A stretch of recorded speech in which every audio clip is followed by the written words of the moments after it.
कहानी की शुरुआत एक ऐसी रहस्यमयी दुनिया से हुई जो धरती की सतह से हजारों किलोमीटर नीचे बसी हुई थी, जहां आसमान से लेकर पानी की गहराइयों तक खतरनाक जीवों का आतंक फैला हुआ था। यहीं हमें इस दुनिया का रक्षक किंग कॉन्ग दिखाई दिया, जो एक छोटे बंदर के साथ झील के किनारे पहुंचा था, लेकिन उसे जरा भी अंदाजा नहीं था कि वो एक पहले से बिछाए जाल में फंसने वाला है। छोटे बंदर ने अचानक महसूस कर लिया कि सामने झील के अंदर कोई बड़ा खतरा छुपा है। फिर भी उसने जानबूझकर कॉन्ग को पानी में उतरने के लिए उकसाया, लेकिन उसकी चालाकी कॉन्ग से छुप नहीं सकी। उसने बस आसपास की हवा को हल्के से सूंघा और तुरंत समझ गया कि आज उसे अच्छा शिकार मिलने वाला है। इसके बाद कॉन्ग बिना कुछ कहे सीधे झील में उतर गया और आराम से नहाने लगा। उधर छोटा बंदर घबरा गया कि कहीं उसकी चाल पकड़ी न जाए, इसलिए वह पानी पीने का नाटक करने लगा। तभी अचानक एक अजीब सा जीव तेज रफ्तार से उनकी तरफ बढ़ने लगा। नहाते वक्त कॉन्ग को भी खतरे का एहसास हो गया। उसने जैसे ही पीछे पलटकर देखा, तभी एक विशाल ड्रैगन अपना बड़ा मुंह खोलकर उस पर झपट पड़ा। ये देखकर छोटा बंदर समझ गया कि उसकी योजना सफल हो गई है और वह तुरंत किनारे की तरफ भागने लगा ताकि खुद को बचा सके। उधर कॉन्ग जमीन पर हर तरह की लड़ाई जीत चुका था, लेकिन पानी में इस तरह के दुश्मन का सामना पहली बार कर रहा था। कॉन्ग उसकी चाल को समझ ही रहा था कि अचानक ड्रैगन उसे खींचकर सीधे झील के अंदर ले गया, लेकिन उसे नहीं पता था कि गुस्से में कॉन्ग कितना खतरनाक हो जाता है। उधर छोटा बंदर यही सोच रहा था कि अब वह कॉन्ग से हमेशा के लिए बच गया है, लेकिन अगले ही पल किंग कॉन्ग का विशाल हथियार सीधे उसके सामने आ गिरा। छोटा बंदर कुछ समझ पाता उससे पहले ही कॉन्ग ने उस ड्रैगन का कटा हुआ सिर सीधे उसके सामने पटक दिया। ये देखकर छोटे बंदर को लगा कि अब कॉन्ग उसे बुरी तरह पीटेगा, लेकिन कॉन्ग ने कुछ नहीं किया, बल्कि उसने अपनी कुल्हाड़ी उठाकर उसे आगे बढ़ने का इशारा कर दिया। दरअसल बंदर नहीं जानता था कि किंग कॉन्ग अपने जैसे किसी को ढूंढने के लिए हजारों सालों से इस दुनिया में अकेला भटक रहा था। वह हर दिन भूखा रहता था और अक्सर यहाँ के खतरनाक भेड़िए उसे दौड़ा दौड़ा कर परेशान करते रहते थे। जब सैकड़ों भेड़िए उसके पीछे पड़ जाते, तब वह छलांग की मदद से किसी तरह बच निकलता, लेकिन इस बार भेड़ियों के झुंड ने उसका पीछा नहीं छोड़ा। वे लगातार उसे घेरने की कोशिश करते रहे। आखिरकार जब उसके सामने गहरी खाई आ गई और भागने का कोई रास्ता नहीं बचा, तब वह मजबूर होकर पलटा और लड़ने के लिए तैयार हो गया। भेड़िए सोच रहे थे कि इस बार शिकार आसान होगा, लेकिन उन्हें अंदाजा नहीं था कि किंग कॉन्ग पहले से ही जाल बिछाकर बैठा था। जैसे ही एक भेड़िए ने छलांग लगाई, तभी अचानक कॉन्ग का जाल एक्टिव हो गया और भेड़िया तुरंत ट्रैप में फंस गया।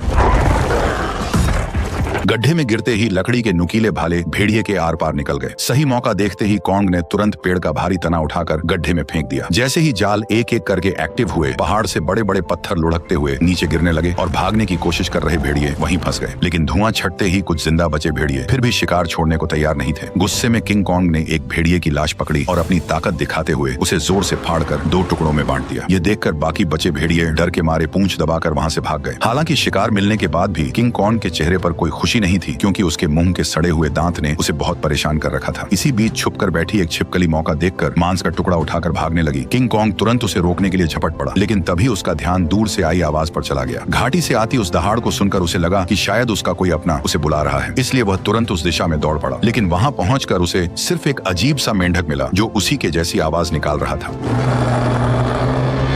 सालों तक भटकने के बाद भी वह अकेला था और यही खालीपन उसे भीतर से तोड़ रहा था। आखिरकार दांत की तकलीफ ने उसे इंसानों से मदद मांगने पर मजबूर कर दिया। वह ना चाहते हुए भी इंसानी दुनिया में दाखिल हो गया। वहां पहुंचते ही किंग कॉन्ग पहाड़ी पर गिर पड़ा और मदद का इंतजार करने लगा। तभी किस्मत से वैज्ञानिकों की नजर उस पर पड़ गई, लेकिन घबराहट में इंसानों ने सुरक्षा के लिए उसे भारी मात्रा में एनेस्थीसिया दे दिया, जिससे वह वहीं बेहोश हो गया। इसके बाद उन्होंने शहर के सबसे मशहूर डेंटिस्ट को बुलाया। डेंटिस्ट ने बिना एक पल गवाए उस सड़े हुए दांत को उखाड़ने के लिए मजबूत स्टील के तार को कसकर बांध दिया। इतने में ही कॉन्ग ने मुंह से सड़ी हुई बदबू छोड़ दी। सारी तैयारी पूरी होने के बाद जैसे ही स्पेसक्राफ्ट ने अचानक ऊपर उड़ान भरी, तभी एक झटके के साथ किंग कॉन्ग का विशाल दांत बाहर निकल आया। जब किंग कॉन्ग होश में आया तो उसने देखा कि उसका पुराना दांत अब एक मजबूत टाइटेनियम के दांत में बदल दिया गया है। इस नए दांत के साथ उसके अंदर जबरदस्त ताकत आ गई, जिससे उसे लगा कि अब वह किसी को भी हरा सकता है। लेकिन तभी लैब में अचानक किंग कॉन्ग की दुनिया से एक इमरजेंसी सिग्नल आया, जिसने सबको चौंका दिया। इस सिग्नल की सच्चाई जानने के लिए वैज्ञानिकों ने तुरंत एक रेस्क्यू टीम तैयार की और मिशन शुरू किया। उन्होंने किंग कॉन्ग के साथ उस पोर्टल में छलांग लगा दी जो सीधे कॉन्ग की दुनिया में जाता था। जैसे ही वे आगे बढ़े, उनका स्पेसक्राफ्ट तेज रफ्तार से नीचे की ओर खींचने लगा और कुछ ही पलों में वे उस रहस्यमयी दुनिया में दाखिल हो गए। घर पहुंचते ही कॉन्ग ने देखा कि उसका खाना चोरी हो चुका है। उसने तुरंत अपनी कुल्हाड़ी उठाई और सीधे चट्टान के ऊपर पहुंच गया। वहां उसने देखा कि गहरी दरार के अंदर से हल्की नीली रोशनी निकल रही थी, जिसने उसका ध्यान खींच लिया। सच जानने के लिए उसने बिना सोचे सीधे उस गहराई में छलांग लगा दी।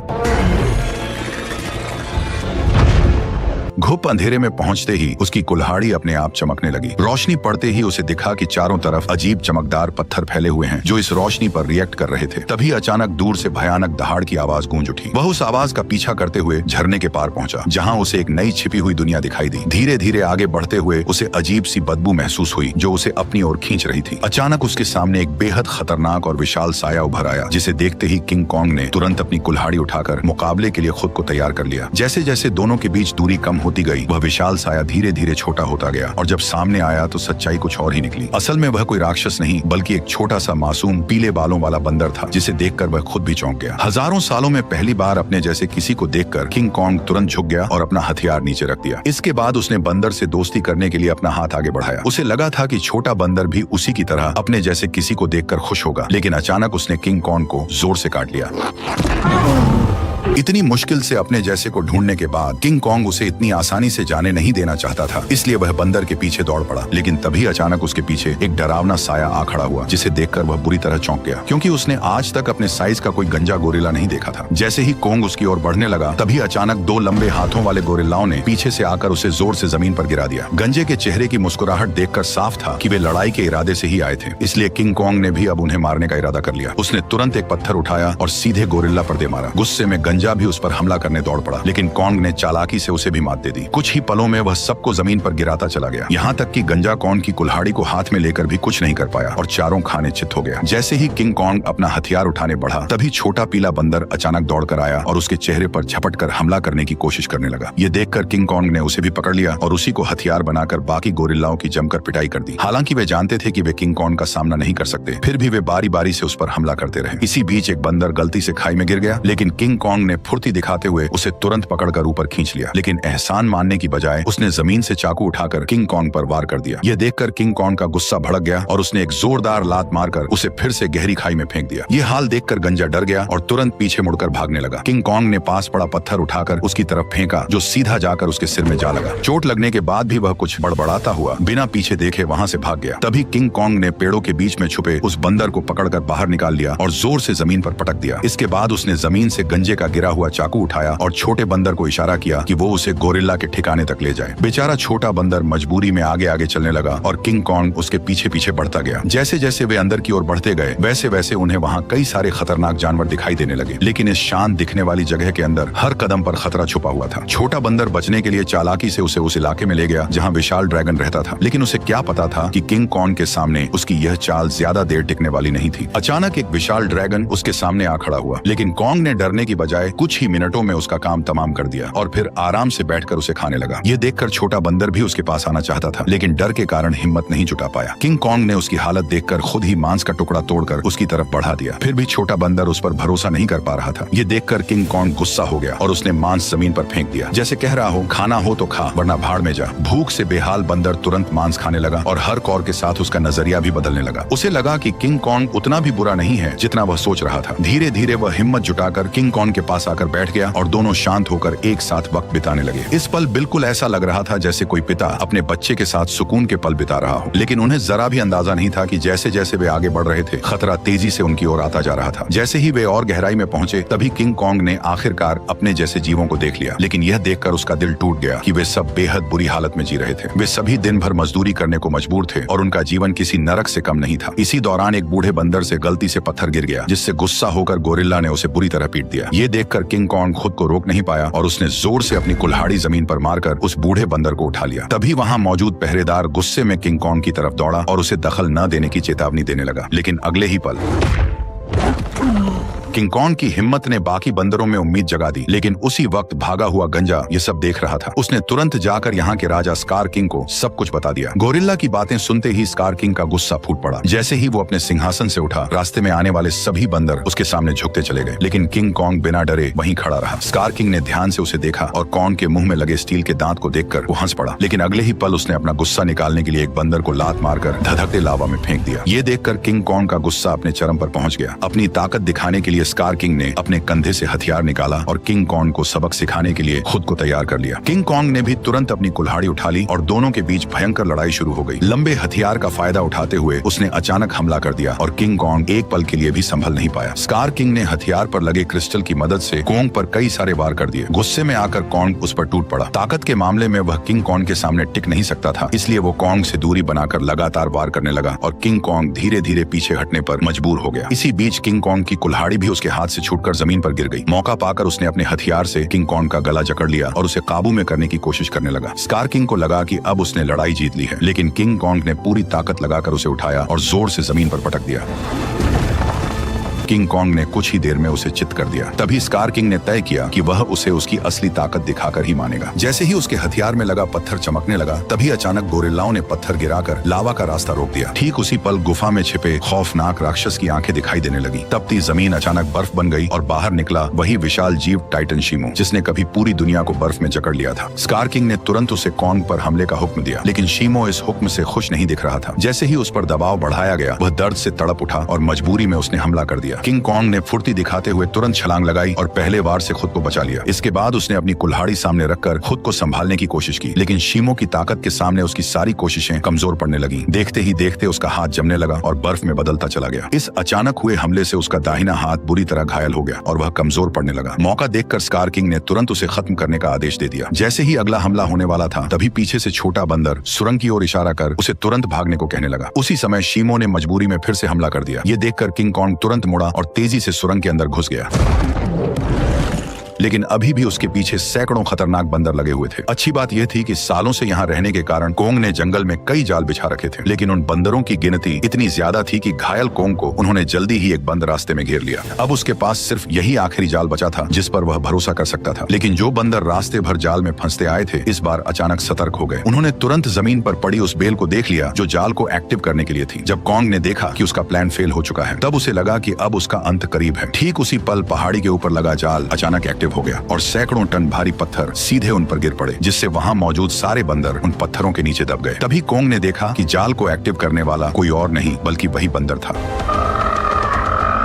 अब कोंग बुरी तरह घायल था और लड़ने की हालत में नहीं था, इसलिए वह छोटे बंदर के सहारे इंसानों के पास लौटने लगा। लेकिन उसे अंदाजा नहीं था कि अभी भी एक बंदर जिंदा बच गया है। उधर कोंग के साथ आए वैज्ञानिकों ने देखा कि उनका बेस पूरी तरह तबाह हो चुका है। तभी उनकी नजर चट्टान के ऊपर बने एक विशाल हाथ के निशान पर पड़ी, जिससे उन्होंने अंदाजा लगाया कि इस दुनिया में कोंग जैसे और भी विशाल जीव मौजूद हैं। जल्द ही वे जंगल की गहराई में पहुंच गए, जहां उन्हें एक छुपा हुआ यंत्र दिखाई दिया। जैसे ही लड़की ने उसे दबाया, उसी पल कई जगहों से पानी बहकर नीचे आने लगा। वह पानी मिलकर एक तेज धारा बन गई और जंगल के अंदर की ओर बहने लगी। वैज्ञानिक उसका पीछा करते करते एक रहस्यमयी जादुई दीवार के सामने पहुंच गए, जिसने जंगल के अंदर एक अदृश्य जगह को छुपा रखा था। जैसे ही उन्होंने उस दीवार को छुआ, तभी उसमें नीली चमक दौड़ पड़ी। ये देखकर उन्होंने तुरंत दीवार के अंदर एक छेद कर दिया और तभी उनके सामने एक ऐसा नजारा आया जिसे देखकर उनकी आंखें खुली की खुली रह गईं। दीवार के पीछे एक ऐसी सुंदर और रहस्यमयी दुनिया मौजूद थी जिसे आज तक न किसी ने देखा था और न ही उसके बारे में सुना था। जैसे ही वैज्ञानिकों ने इस दुनिया में कदम रखा, तभी अचानक उन्हें उस दुनिया के जनजातीय लोगों ने घेर लिया। ये लोग इंसानों जैसे दिखते थे, लेकिन उनकी वेशभूषा किसी नॉर्मल इंसान से बिल्कुल अलग थी। वे लोग वैज्ञानिकों को नुकसान पहुंचाए बिना सीधे अपने कबीले के पास ले गए। वहां पहुंचकर उन्हें पता चला कि यह लोग हजारों सालों से धरती के नीचे रह रहे हैं और उस पोर्टल की रक्षा कर रहे हैं जो ऊपर की दुनिया से सीधे जुड़ा हुआ है। स्कार किंग सालों से इसी जगह की खोज में लगा था ताकि वो इस पोर्टल की मदद से इंसानी दुनिया पर कब्जा कर सके। ठीक उसी समय इंसानों की गंध को सूंघते हुए किंग कॉन्ग वैज्ञानिकों तक पहुंच गया, लेकिन अदृश्य दीवार की वजह से वो भीतर की दुनिया को देख नहीं सका। इसलिए कबीले के लोगों ने उस जादुई दीवार में एक दरार बना दी, जिससे कोंग आसानी से अंदर घुस गया और सीधे इंसानों के बीच पहुंच गया। लेकिन उन्हें नहीं पता था कि यह सब पीछा कर रहे बंदर ने देख लिया था। जैसे ही किंग कॉन्ग इंसानों के सामने पहुंचा, तभी वह कमजोर पड़ गया और सीधे जमीन पर गिर पड़ा। वैज्ञानिकों ने देखा कि कॉन्ग का हाथ बुरी तरह घायल है और अब वो कुछ भी करने की हालत में नहीं है। ये देखकर डॉक्टर ने तुरंत फैसला किया कि कॉन्ग के हाथ को पूरी तरह बदलना पड़ेगा। उसे तुरंत मैकेनिक आर्म का आइडिया आया। यह वही सुपर मैकेनिकल आर्म था जिसे इंसानों ने पहले कॉन्ग को और ताकतवर बनाने के लिए डिजाइन किया था। अच्छी बात यह थी कि यह गैजेट अभी भी तबाह हो चुके बेस के नीचे बने अंडरग्राउंड मैकेनिकल स्टोर में सुरक्षित रखा हुआ था। जल्द ही डॉक्टर उसे वहां से निकाल लाया और उसे सीधे कॉन्ग के शरीर के ऊपर लाकर छोड़ दिया और तभी वह मशीन खुद ब खुद कॉन्ग के जख्मी हिस्से को पहचान कर जुड़ने लगी।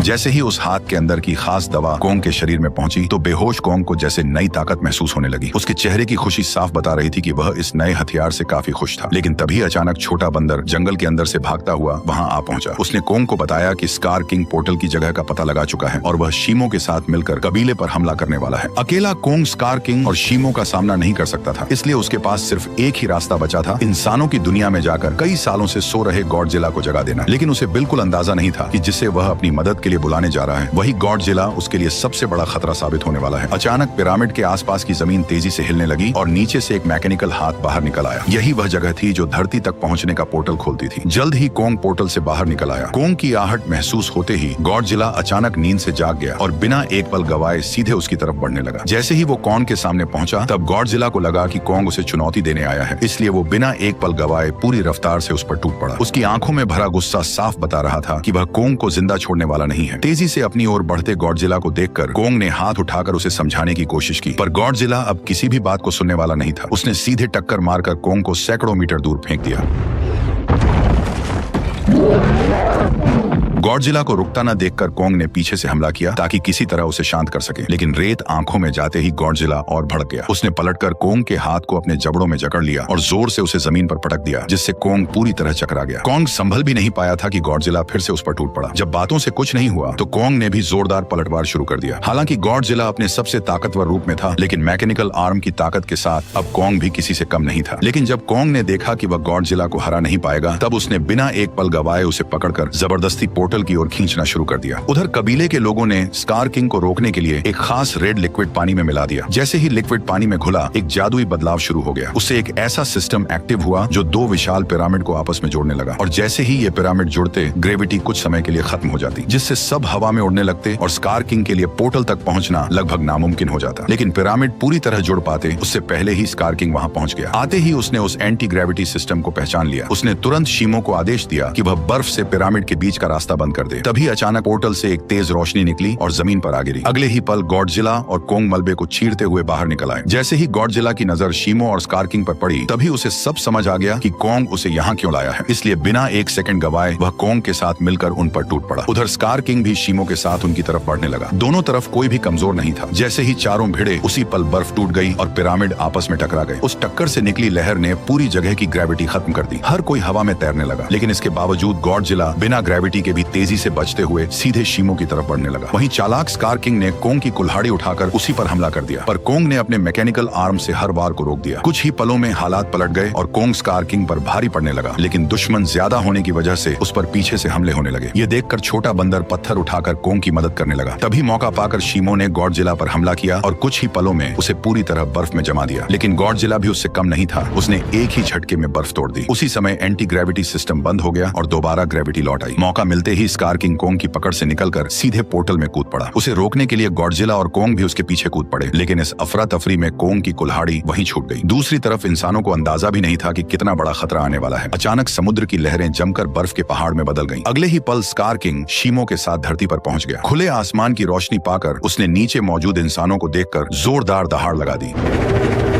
अब उसे लगा कि पूरी दुनिया पर राज करने का समय आ गया है। उसने शीमो को आदेश दिया कि वह आसमान को जमा दे। शीमो ऐसा नहीं करना चाहता था, फिर भी मजबूरी में उसने हर तरफ बर्फ बरसानी शुरू कर दी। देखते ही देखते इमारतें भी इस तबाही में जमकर टूटने लगी। जब स्कार किंग को लगा कि अब उसे कोई नहीं रोक सकता, तभी कोंग ने एक जोरदार मुक्का मारकर उसका 3 टन का दांत जमीन पर गिरा दिया। गुस्से में स्कार किंग ने कोंग पर हमला करने का आदेश दिया, लेकिन उसी समय गॉडजिला वहां पहुंच गया और उसने शीमो को रोक लिया। अब बिना शीमो की मदद के स्कार किंग ज्यादा देर टिक नहीं सकता था, इसलिए उसने एक विशाल इमारत उठाकर कोंग की तरफ फेंक दी, लेकिन उससे कोंग को कोई खास नुकसान नहीं हुआ।